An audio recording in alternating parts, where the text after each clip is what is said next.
gente tem uma moeda, tá? Aqui para vocês verem, uma cultura material. A gente tem muita cultura material, mas eu não tive como trazer tudo, né? Eu trouxe alguns mapas, trouxe esse aqui, livros, né, para mostrar. Então, aqui é a moeda de 1 milésimo, de 1.000, usada na época do mandato britânico. E aí vocês estão vendo a referência à região Palestine, 1941, ou seja, toda aquela região palestina. Aqui outro mapa, olha que interessante, mapa de 1759. Né? Cadê o pessoal que disse que não tinha palestinos na região? Tá aí um mapa de 1759 da região.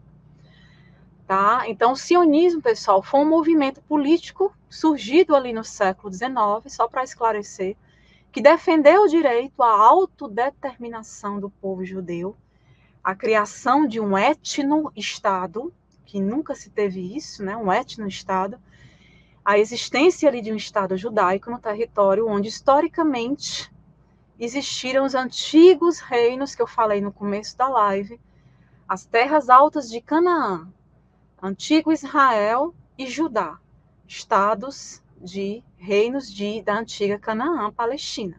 Palestina englobava tudo isso. Então, dá-se, pessoal, que o sionismo desenvolveu-se num período histórico marcado ali por muitas ideologias nacionalistas, tinha muito um crescimento ali do antissemitismo, né? A gente viu que isso instigou muito ali na Europa, principalmente, o surgimento ali dessa ideologia sionista, né? E uma das figuras mais importantes desse movimento sionista, acredito que muitos saibam, né, que é o Theodor Herzl, jornalista judeu, austro-húngaro, né, leste europeu, né, que vai publicar ali em 1896 o Estado Judeu. Não sei se vocês já leram essa obra dele, quem não leu, leia, veja ali a situação. Então, ele lança essa obra, né, na qual ele propõe a criação de um Estado para os judeus. Tá? Começa aí. Há quem diga que começa até um pouco antes disso. Então, o sionismo adquiriu um aspecto ali institucional em 1897. Finalzinho ali do século XIX, que foi o ano que teve lugar ali em Basileia, na Suíça, né, o primeiro congresso sionista, do qual resultou ali a formação da Organização Mundial Sionista. E foi ainda neste congresso, né, que se confirmou ali de fato, né, a opção da Palestina como local de fundação do Estado, desse Estado judaico. Porque eles tinham várias outras opções. Patagônia, Uganda, alguns outros locais na África, né? Uganda, que tem uma das nascentes ali do Rio Nilo, né? Então, haviam várias, inclusive, era uma das preferências, né? Então, mas, enfim, né? Eles escolheram a Palestina, colonizar a Palestina, tem documento até mostrando, eles assinaram e tudo. Vamos colonizar a Palestina, por conta da questão também bíblica, por conta de estratégias geopolíticas também, e aí a gente já vê a mão do imperialismo ali na questão do Oriente Médio. Então, seria um local estratégico, né? É exatamente o que o Estado ilegítimo é hoje, né? O que é que ele é? Ele é como é que eu posso dizer? É um braço ali dos Estados Unidos, né? Tem uns que dizem que é como é que eu posso dizer? É tipo uma base americana, né, realmente ali no Oriente Médio, com o intuito principal de desestabilizar a região, gerar o caos. E o que é que eles fazem ao longo de quase um século na região? É exatamente isso, né? Gerar caos, desestabilizar, invadir, roubar territórios, sim, roubar territórios, né? O que é o que eles fazem. Então, pessoal, os primeiros imigrantes judeus ligados ao movimento russo, Bilu, já tinham chegado à Palestina, olha só, em 1882. Então, as primeiras colônias já vêm ali no século XIX, a gente já começa a ter as primeiras colônias, e aí esse povo começa a migrar cada vez mais, e a gente tem a situação na Segunda Guerra com o Nazi, não posso falar o nome todo, né, mas o Nazi, através do Pacto de Havara, né? Quem não sabe é só pesquisar até na internet, e não dá um Google. Uma pesquisa rápida, não precisa nem se ler livro para se aprofundar, uma pesquisa rápida mostra o que foi Havara, mostrando a união do sionismo com o nazi. Sionismo e nazi. Então, não precisa falar mais nada, né? Falando isso, e aí a gente tem toda essa questão, né, complicada que começa a se desenrolar ali na região, né? O caos só aumentando. Aqui, pessoal, é só um mapazinho, mais um mapa aqui para mostrar a Palestina em 1947. Essa parte laranjinha, que é o estado inicialmente que eles estabeleceram judeu, né? E a amarela é o estado árabe, tá? Algumas localizações aí para vocês verem. Só para... Aqui são mais livros, tá? Eu indiquei vários, estou indicando mais. Esse do professor Nur Massalha, historiador também. Acho que ele é da Universidade de Londres. E ele mostra 4.000 anos, tá aí o livro.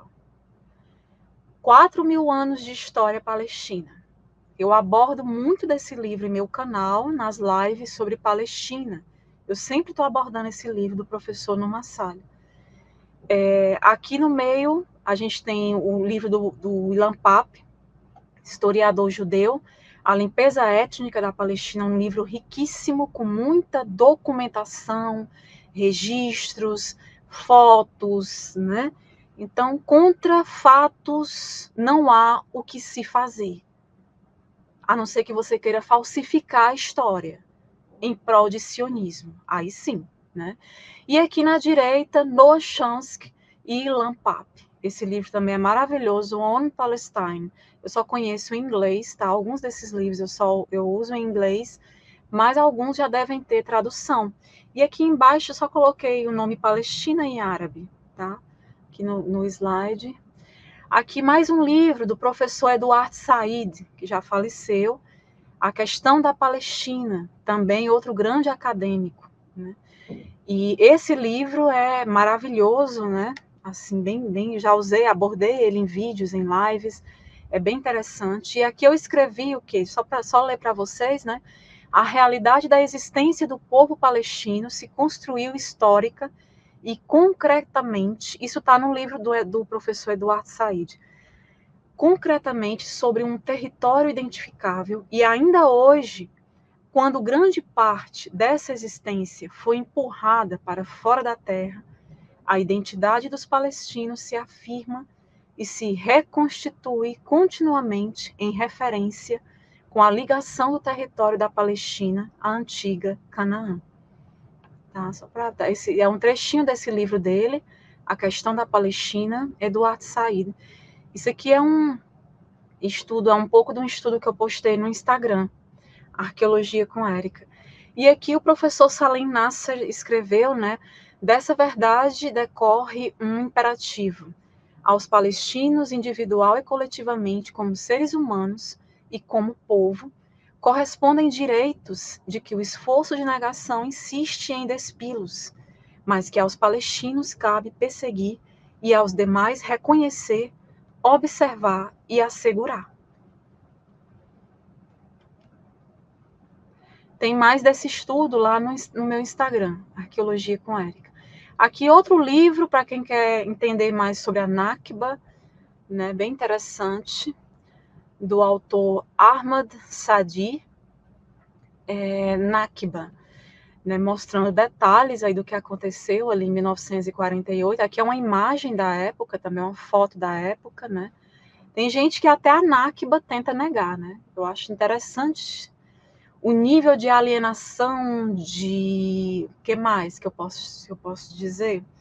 Falsificação, cuidado que falsificação é crime. É o nível de falsificação histórica, né, dessas pessoas, de desonestidade intelectual.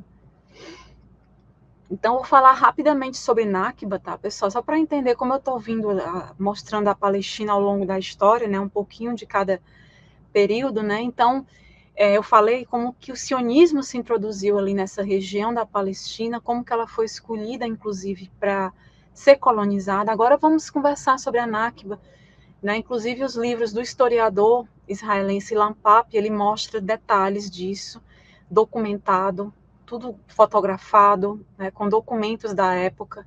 Então, Nakba, que significa, inclusive, catástrofe em árabe, né? Então, pessoal, na Guerra da Palestina, ali de 1948, mais de 700 mil árabes palestinos, cerca de metade da população predominantemente árabe da Palestina obrigatória, eles foram expulsos ou fugiram de suas casas, a princípio por paramilitares sionistas e após o estabelecimento do Estado legítimo sionista de Israel por seus militares, né? Os tratoristas, né? Os mesmos tratoristas que a gente vê até hoje, né? Que hoje a gente tem um exército de fraldas, né? Covarde, né? Que só ataca mulheres, pequeninos, né? Eles não são nem um pouco corajosos, nunca foram. Sempre foram covardes, né? Eles sempre mostram realmente, eles não fazem nem questão de esconder o que eles são. Né? Eu acho interessante, eu acho legal porque a gente pode divulgar, mostrar cada vez mais para o mundo quem são essas pessoas. Né?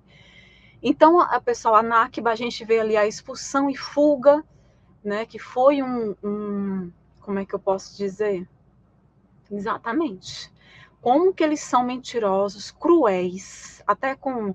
Eles não têm respeito por ninguém, nem pelo próprio povo ali, aquelas pessoas, aqueles colonos ali que eles levam para ali, né?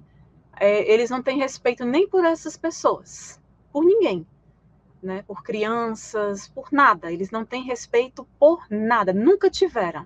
São desprovidos de sentimentos. Eu não sei o que essas criaturas são. Né? De fato, é algo que tem que ser estudado até, porque eles são completamente desprovidos de humanidade, eles não têm nenhuma. Quer dizer, esse sionismo foi há quantos anos que colocaram esse Estado ali, que tem esse sionismo, quer dizer, é um absurdo até hoje a gente aceitar aquela situação ali, porque é para o mundo se revoltar, o mundo inteiro. E ali é um perigo, não é só para aqueles povos vizinhos, não. Não, Érica, é Oriente Médio. Não, Érica, ali é muçulmano, deixa para lá. Porque eu vejo muita gente vem para mim abordar isso. E quando vem, mas leva que é uma beleza, leva muito conhecimento de volta. Então, assim, pessoal, não é dessa forma que a gente tem que pensar, a gente tem que ter empatia em primeiro lugar. Né? Ver o que essas pessoas sofrem há quanto tempo. Ah, colonialismo tem em outros locais? Tem. Só que a Palestina passa por isso há quase um século. A ONU não serve para nada. Isso ela já mostrou há muito tempo que ela mostra. Né? Antes de eu nascer, ela já mostrava que não servia para nada. Então, você vê várias guerras aí, a própria guerra da Sérvia. Sobre isso, Érica, é incrível que o Estado de Israel foi criado ali com o apoio da ONU, né? E logo após a Declaração dos Direitos Humanos da ONU, sendo que o Estado, para ser criado do jeito que foi criado, ele violou todos os direitos humanos dos palestinos, tipo. Sim, Então, a Carta dos Direitos Humanos é só uma coisa, é só uma carta ali para o pessoal ver, né? Só para é, dizer que existe algum tipo de governança que se preocupa com o bem da humanidade e tudo, mas não tem, não tem. né? Justamente criar um Estado que desrespeitou todo tipo que violou todos os artigos ali da Declaração de Direitos Humanos, né? Exatamente. E outra, Eduardo, comete crimes no mundo todo. Esse sionismo financia vários movimentos na América Latina, inclusive. Ditaduras, genocídios africanos, né? Então, isso aí é uma lista longa. Quando a gente olha para os massacres, eu não conhecia muito da história do Líbano, passei a conhecer através do professor Rames, né, um profundo conhecedor do tema. Nossa, ele falando do que Israel fez no Líbano, os massacres no povo libanês, na Síria. Rapaz, isso não era para esse Estado, não era para estar de pé agora. Não era para esse Estado estar de pé.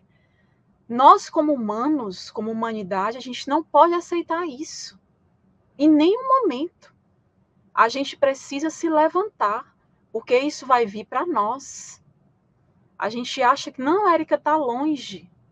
Tá não, eles estão aqui também. Os tentáculos estão em vários locais. O lobby é forte. Ele se alimenta aí de coisas que eu não posso nem falar aqui, porque senão vai dar problema.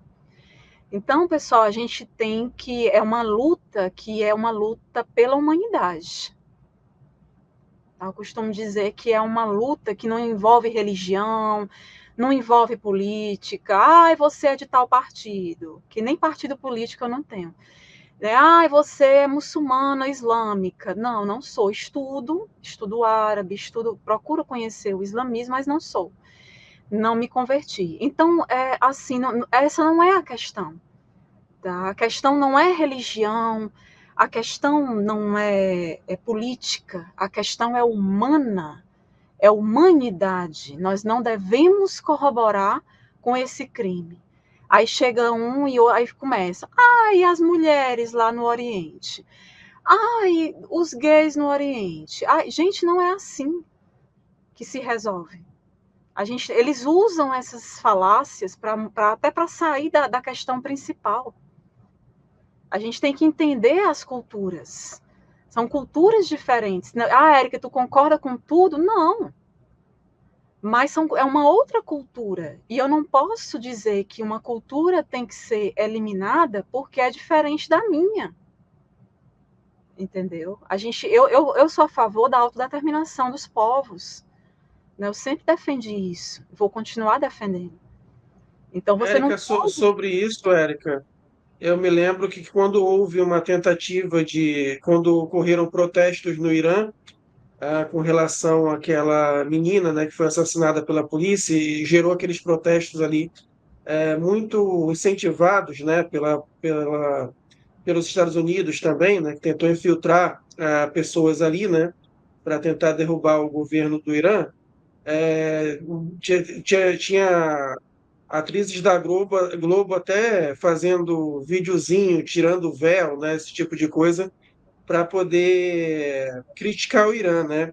E interessante que você não vê nenhuma atriz da Globo com o véu ensanguentado, né, para poder criticar Israel, né? Vídeos de atrizes da Globo Pra contra ver. Israel você não vê, né? Que é muito A interessante. hipocrisia é Já grande. matou milhares de mulheres nesse último ano, em 12 meses, já matou milhares de mulheres na faixa de Gaza. E aí você não vê nenhuma manifestação assim, né? Você pode ver como é que é tudo direcionado ali para criticar apenas os países não alinhados aos Estados Unidos. Exatamente. É todo um jogo, a própria mídia, né, Eduardo? Muitos ficam alienados porque eles se detêm ao que a grande mídia, a mídia hegemônica, mostra para eles, né? Você vê, eu nem assisto essa grande mídia. Eu fico, às vezes você está num local, num restaurante, almoçando, alguma coisa assim, você rapidamente olha para a TV. E chega a dar, assim, uma ânsia, sabe? Porque chega a dar náusea, porque eles não mostram a realidade dos fatos, eles escondem, eles trabalham para essas pessoas que detêm aí de muito poder, realmente, de muito dinheiro, muito capital. Né? Esse lobby, ele realmente engloba diversas dessas questões, mas a gente tem que procurar conhecer os fatos, entender o que está acontecendo, né? E lutar contra isso. Não é dizer, tem gente que chega para mim e diz, esse pessoal se mata desde sempre. Eu não quero nem saber. Quer dizer, é um absurdo. Eu tenho pena de uma pessoa que chega e fala isso. Porque desde a Nakba, pessoal, como eu estava falando, foram muitos massacres, milhares. Eu vou já mostrar uma relação de uma pequena parte desses massacres israelenses, né? Sobre que foram conduzidos contra esse povo, né? E entre 400 e 600 aldeias palestinas, só ali durante a Nakba, uma parte, foram destruídas. Eles metralhavam as pessoas, independente de ser idoso, mulher, criança, independente, já está errado em fazer essa violência, essa colonização, já está errada.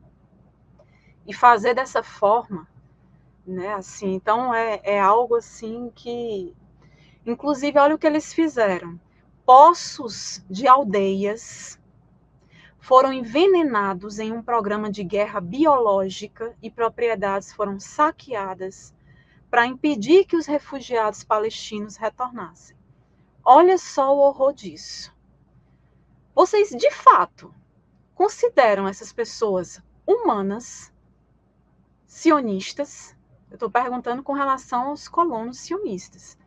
São humanos?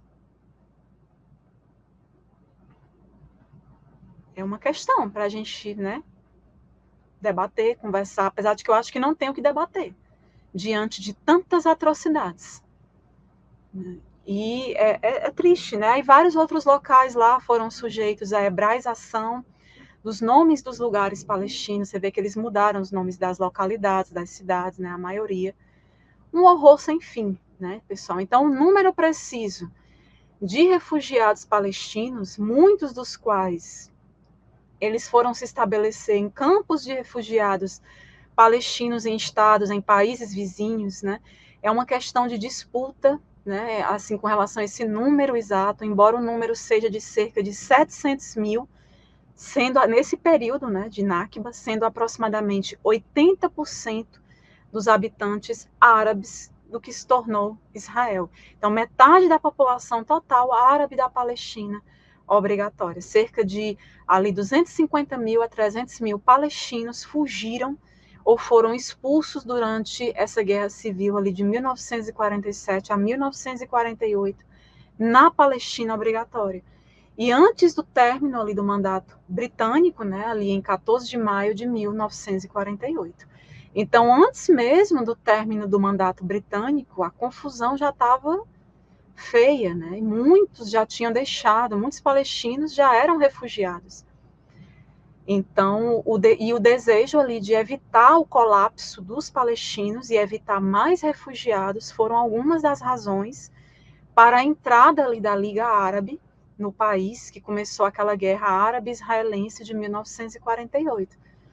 Então, pessoal, a gente vê uma situação de catástrofe mesmo, total, né? Assim, não tem nem o que fazer, né? Esses caras chegaram realmente, são tratoristas, né? Como o rapaz lá do Leider fala, né? Do canal Arte da Terra, ele fala tratoristas, é porque não pode falar T, né? T, vocês sabem, né? O que eu quero falar, mas esses caras são isso, né? Essas pessoas foram financiadas aí para fazer isso, a cometer as maiores violações aí que vocês puderem imaginar, e até hoje continua, né? Até que alguém de fato venha para definir a questão ali, né? Quem sabe? Então, deixa eu ver aqui, tem outro livro aqui que eu queria indicar, além desses que eu já indiquei. Esse aqui, pessoal, é um dos livros mais importantes, tá? Do Ilan Pappé, A Bíblia ao Serviço do Sionismo. Ilan Pappé, lembrando, ele tem vários livros sobre sionismo, limpeza étnica. Ele é um historiador judeu, tá? Eu não sei se, eu acho que ele não mora mais em Israel, né? Provavelmente foi exilado, de vez em quando ameaçado. Enfim, não sei nem como é que esse cara ainda existe, né? Porque ele mostra aqui nesse livro, ele é muito importante esse livro, porque ele vai mostrar uma falsificação histórica logo no início, quando os primeiros sionistas ali chegam na região da Palestina. Então tem uma história envolvendo uma falsificação histórica, uma das milhares que eles fizeram, né, sobre Ben Zion Ginburg, mais tarde Dinu, o decano ali dos inícios da historiografia sionista da Palestina, um historiador. E ele acabou depois se tornando um dos primeiros ministros israelenses da educação. E ali em 1937 ele recebeu a visita do tratorista David Ben-Gurion, né, o líder da comunidade judaica na Palestina. Mais tarde ele se tornou o primeiro-ministro de Israel, né? Ele foi realmente o que iniciou essa questão de primeiro-ministro ali em Israel. E faltavam, pessoal, 2 semanas para a chegada de uma comissão, que é a Comissão Real Pio, né, que é uma comissão que foi encarregada ali pelo Império Britânico, por Sua Majestade, de encontrar, de fato, uma solução para esse conflito na Palestina. Então, esse tratorista, Ben-Gurion, ele procurou saber se este respeitável historiador poderia produzir alguma investigação que provasse uma presença judaica, que tinham judeus permanentes ali desde 70 da Era Comum até o ano do exílio romano, porque ali no primeiro século, ali, desde 70 da Era Comum, o ano do período do exílio romano, 70 da Era Comum, onde a gente tem a destruição ali de Jerusalém pelos imperadores romanos flavianos.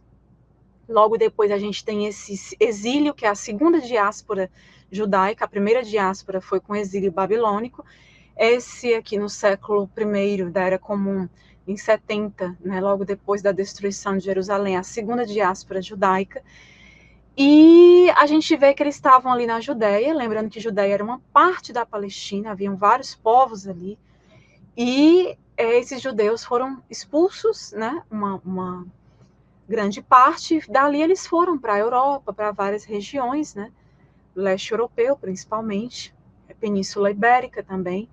Então, ele queria, esse Ben-Gurion, que o historiador produzisse uma prova, ou seja, falsificasse a história, de que mesmo após a segunda diáspora, o exílio romano, ali de 70 da Era Comum até 1882, que é quando os primeiros sionistas colonos vão para a Palestina, ele queria que esse historiador produzisse uma falsificação histórica para dizer que tinha uma permanência judaica na região nesse período de 70 da Era Comum até 1882. Olha só, um vasto período, muitos e muitos séculos, né? E aí você vê que a Palestina passou por vários períodos, como eu mostrei, nesse intervalo de tempo, mas o sionista tratorista Ben-Gurion, ele queria que fosse produzida uma falsificação histórica. O período, então, assim, ele queria mostrar, ele queria uma prova de que já haviam judeus ali, pronto, e que a terra era deles e acabou-se. Ele queria isso. Só que o historiador vai responder a ele, bom, na verdade, poderia fazer isso, mas isso envolve muitos períodos históricos, muitas disciplinas, e, na melhor das hipóteses, a gente precisaria de uma década ou muito mais para terminar um trabalho desse com sucesso. Aí o Ben-Gurion pressionou ele, não, você não está entendendo, meu amigo. A Comissão Pio, lá do Império Britânico, está chegando, dentro de 2 semanas eu quero isso.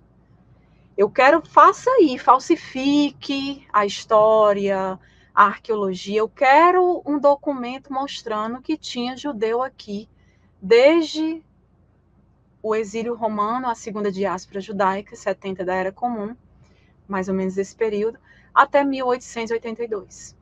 Né? Então, eles falsificaram isso aí. Aí ele disse, não, você falsifica qualquer coisa, faz aí qualquer coisa, escreve qualquer coisa. E depois que a gente já tiver estabelecido, tiver roubado as terras dos palestinos, aí a gente vai ter muitos anos para desenvolver essa pesquisa e tal, né? Então, é desse jeito. É desse jeito que o sionismo entrou ali na região, tá, pessoal? É o que eu chamo de geopolítica messiânica escatológica. Tá? Eu ia falar bem mais desse livro, mas para não alongar muito a live, né, eu vou mais... Leiam o livro, esse livro vai mostrar... Eu abordo muito ele, em minhas últimas lives eu falei sobre Palestina, vídeos também, então é um livro que eu estou sempre abordando, porque tem muito conteúdo e eu vou depois abordar bem mais dele em estudos no meu canal. E eu queria só encerrar aqui com esse slide, né, pessoal? Eu queria encerrar com esse slide aqui. Aqui na esquerda, eu peguei isso do Instagram até de um colega, Ashraf Baja, eu acho que pronuncia assim, Ashraf Baja, eu acho que ele é descendente até de palestinos, e ele postou essa lista aqui de alguns massacres. Então, para quem acha que começou no dia 7 de outubro, a galerinha que acha que começou no 7 de outubro, tá errado. Começou muito antes, até muito antes de 1948. Muito antes disso começou. Alguns dos massacres que ele põe aqui, né, começa com Haifa, Massacre de Haifa, 1937. Massacre de Jerusalém, 1937. De Haifa, 1938. Então, tem. Eu não vou nem ler todos, depois vocês podem tirar um print e ler, tá no Instagram do Ashraf Baja, né? Eu sigo ele e ele sempre está trazendo novidades sobre essa situação. E o Grupo H de Resistência Palestina, ele só nasce em 1987. Né? Ele só nasce em 1987. Antes do Grupo de Resistência Palestino nascer, o Grupo H, olha a quantidade de massacres. Canhunes, que foi terrível. Esse aqui de Sabra e Shatila, que até o professor Rames falou ontem na live, esse que foi no Líbano, em 1982. Depois pesquisem. Massacre de Sabra e Shatila. Terrível. Eu não consegui nem ver tudo, né? Mas esse, para mim, foi um dos piores, assim. Realmente é ainda maior, com certeza. Aqui é só alguns. Aqui é só para mostrar para os alienados que acham que começou em 7 de outubro. 7 de outubro, meu amigo, foi uma pequena resposta, foi uma pequena reação. Tá? E a gente sabe que a maior parte dos crimes daquele dia, a gente sabe bem quem foi que cometeu. Né? Tem documentário mostrando, o próprio governo americano já reconheceu isso. A gente sabe muito bem quem cometeu. Tá? Então, é só para mostrar a vocês aqui. E continua, né? Genocídio em Gaza, 2023, né? Lembrando que 2023 foi um dos anos terríveis para os palestinos. Foi um ano que eles mataram muitos inocentes ali palestinos. Eles sequestram as pessoas, inclusive crianças, sem ao menos, não tem mandato de prisão, não tem nada disso. Simplesmente eles sequestram a pessoa. Né? E ficam naquelas masmorras deles, né? Sujeitos a todo tipo de violência. Né? Eu queria que vocês pensassem um pouquinho nisso. Tá? Exatamente. E depois eliminaram, né, o Arafat. Então, a gente está lidando, pessoal, com tratoristas. Não o Grupo H aqui da Resistência Palestina, não. Esse já é consequência do tratorismo de Israel, do Estado ilegítimo. Um povo que vive oprimido vai chegar um momento que ele vai se levantar, ou não. Se fosse com a gente no Brasil, se fosse aqui essa colonização de opressão com a gente, vocês acham que a gente não teria esse direito? Né? Então, assim, é complicado, né? É complicado. Ainda tem gente que tenta passar pano para isso, para essa situação. E aqui na direita a gente tem a Leila Khaled, né, que até o Eduardo botou na capa da live, é uma pessoa que, nossa, uma mulher, se existir uma Mulher Maravilha, foi ela, se existe, né, porque ela é uma super mulher, ainda hoje, muito atuante. Então, eu lendo um pouco da história dela, eu fiquei impressionada, né, a família dela, inclusive, foi vítima da Nakba, eles fugiram para o Líbano, ela era criança, bebezinha, e lá ela começou a estudar, lá ela ingressou na Frente Popular de Libertação da Palestina. E eu fico impressionada com a coragem dessa mulher, né? Uma verdadeira guerreira que ela participou de operações aí, através das quais ela conseguiu libertar muitos palestinos, né? Através dessas operações, a coragem dela, a grandeza de espírito, porque tem que ser grande demais para fazer isso. Então, uma história belíssima que eu pretendo abordar em breve no meu canal, a resistência feminina da Palestina. Porque não é só ela. Ela vai inspirar várias outras. Né? Já falei um pouco sobre isso em algumas lives, mas eu vou falar muito mais, trazer outros personagens, né, outros grupos de resistência, inclusive femininos, né, totalmente femininos. Então é isso, pessoal. Antes da gente julgar, né, a situação, a gente tem que, primeira coisa, a gente tem que conhecer os fatos. Porque eu vejo muita gente aí falando, os adoradores, eu chamo de adoradores do Estado ilegítimo, ou então psicopatas bíblicos. Eu tenho esses dois termos. Então, eu vejo gente defendendo o indefensável, sem conhecer o mínimo de história, o mínimo de arqueologia nem se fala, né? Então a gente tem que conhecer para poder a gente entender e opinar. É isso, a gente tem que realmente entender isso. E é isso, Eduardo. Se quiser fazer alguma colocação, esteja à vontade. O rapaz perguntou ali no início, né, o papel das novelas da Record nessa alienação sionista. Eu acredito que seja muito, né, porque é aquilo que eu falei. Por um lado, eles demonizam o árabe, né, achando que o árabe está sempre errado, né, que nem eu falo nos filmes de Hollywood, o árabe é três coisas: ele é sanguinário, ele é fanático e burro. É sempre as três coisas. Você pode reparar. Fanático porque eles pegam um trecho do Alcorão, tira do contexto, né? Daquela fala das virgens e tal, né, que eles morrem por isso, entendeu? Quer dizer, você com esse preconceito, né? Você acaba com qualquer, como é que se diz?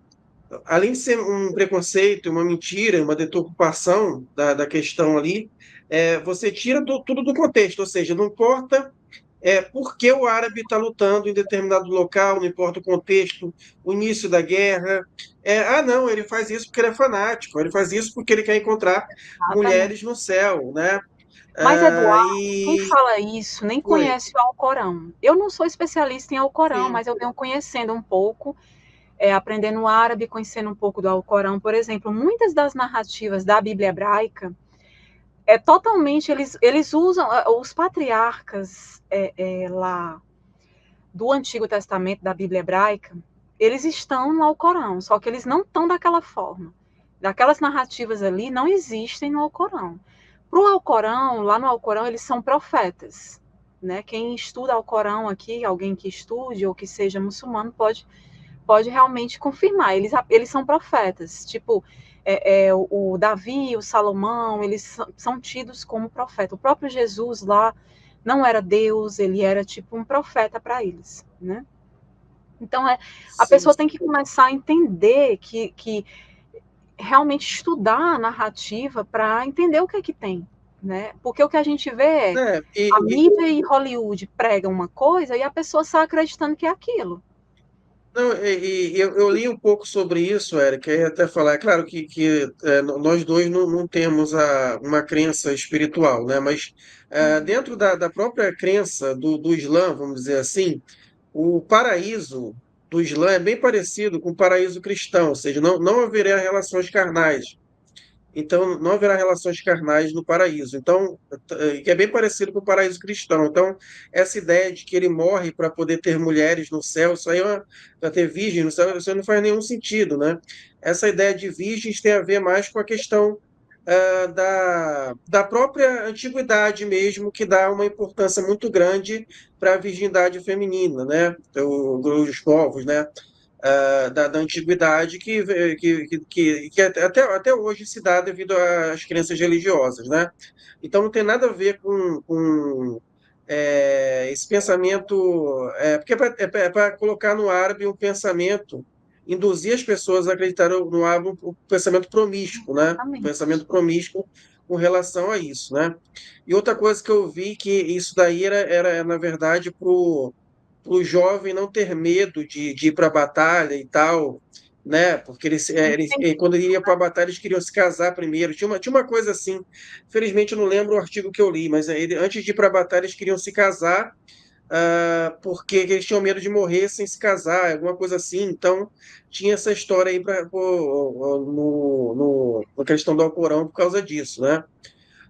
E o que no Hollywood você vê que é sempre assim, ele é fanático, é sanguinário, e é burro porque sempre faz alguma coisa errada ali pro herói branco lá, americano, se safar e conseguir fazer se superar, né?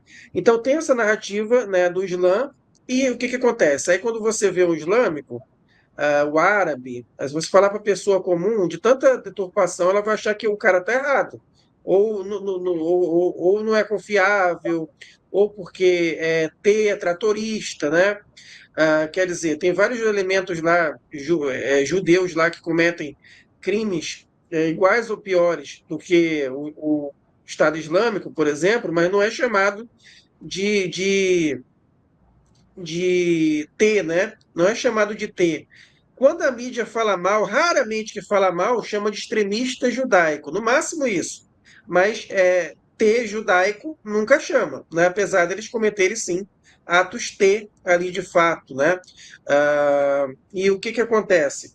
E por outro lado, quando você fala de Israel, aí o que a pessoa pensa? A pessoa não pensa assim, muitas vezes nem sabe, né? Nem sabe que há um apartheid ali. A pessoa é tão ela não sabe. Aí ela lembra o quê? Fala de Israel, a pessoa lembra do rei Davi, lembra o Eduardo, mas o Êxodo, lembra todas essas pior, histórias. por exemplo, os cristãos, eles não sabem, não conhecem, né? O Talmud, que é texto judaico, acaba com Jesus. Jesus lá no Talmud, ele está no inferno, com Balaão, Tito Flávio. Então, ele tem uma. Isso é só um dos detalhes. Ele é filho de uma. Tem uma série é um bastardo, né? Que eles colocam ele no Talmud. Enfim, eu não entendo os cristãos, sabe? Assim, sinceramente, essa questão de judaico-cristão que inventaram, porque o próprio Talmud, eles. É porque, Né, não, mas é porque eles acreditam naquela é teoria de messiânico. que vai haver a batalha do fim do mundo em Israel, no Vale de Meguido, né? É aquela. Então tem É até a filme sobre isso.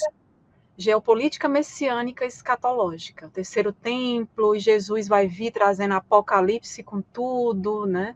Eu não sei como é que o Messias vai vir trazendo o apocalipse, né? É uma coisa meio contraditória, né? Sim, sim. Bom, E com pessoal, mais relação alguém quer fazer perguntas? só um Oi, ponto pode que, falar? que alguém colocou sobre a novela da Record. Eles pegam ali o Êxodo, eles pegam as narrativas bíblicas e o pior, ainda colocam, ainda falsificam a história do Egito, daqueles faraós egípcios que não tem nada de narrativa bíblica no Egito, nada daquilo é real. Então eles deturpam aquilo ali. E o pior é ter profissional, inclusive arqueólogo, ajudando nessa falsificação. Porque tem um arqueólogo, não vou citar nome, mas ele é muito conhecido, é teólogo. Na verdade, ele é pastor e teólogo, né? Mas eu acho que ele atua mais assim. E aí ele pagam muito dinheiro a ele como consultor dessas novelas. E aí você vê que ele faz todo um trabalho ali para exaltar o que é a Bíblia. Né? Olha, foi assim, houve o êxodo, Moisés existiu, Abraão, a turma toda lá, e tem o povo escolhido de Deus e acabou-se. É isso.